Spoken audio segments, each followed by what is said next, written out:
Hello everyone, কিছুদিন আগে ঢাকাতে গিয়েছিলাম। তো সকালে নাস্তায় প্রথমে খিচুড়ি আর ডিম ভাজি খেয়েছিলাম, দুপুরে খেয়েছিলাম আমি সাদা ভাত আর কই মাছের তরকারি। তো আমার হাজব্যান্ড খেয়েছিল কাচ্চি বিরিয়ানি। এরপরে বিকেলের দিকে একটা চিকেন ফ্রাই খেয়ে নিয়েছিলাম।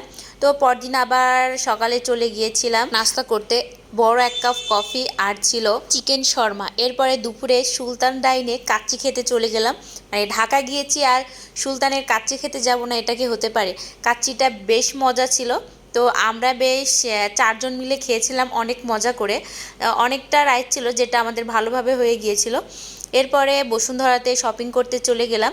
বসুন্ধরাতে শপিং করতে বেশ ভালোই লাগে, অনেক লোকজন ছিল, ভিড় ছিল, অনেকগুলো দোকান ঘুরে ফিরে তারপর কিন্তু কেনাকাটা করেছি।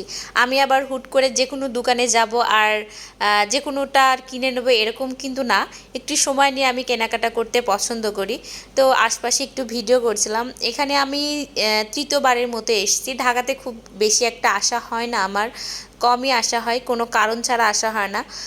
এরপরে চলে গেলাম আইসক্রিম খেতে। আইসক্রিম খেতে তো ভালোই লাগে, আর এখন যে পরিমাণ গরম পড়তেছে আইসক্রিম দেখলে আগে খেতে ইচ্ছা করে। তারপরেও যদি এরকম বিভিন্ন ফ্লেভারের হয়, স্ট্রবেরি, চকলেট, এগুলো আমার বেশি ভালো লাগে। তো আইসক্রিম নিয়ে খাওয়া শুরু করে দিলাম। আর খেতে খেতে আবার ভিডিও করছিলাম, আশেপাশের লোকজন কি মনে করছিল জানি না। ঢাকার কাজ সেরে বাড়িতে আসার সময় কিন্তু ট্রেন জার্নি করেছি। ট্রেনে আসতে আমার বেশ ভালো লাগে, বাসে জার্নি করা আমার একটু ভালো লাগে না, ট্রেনে বেশ ভালো লাগে। কার কেমন লাগে কমেন্টস করে অবশ্যই জানাবে কিন্তু। আর আসার সময় কিন্তু পদ্মা সেতু পাড়ি দিয়ে এসেছি। আমি আবারও বলছি, ভিডিওটা কিন্তু আমার কিছুদিন আগের।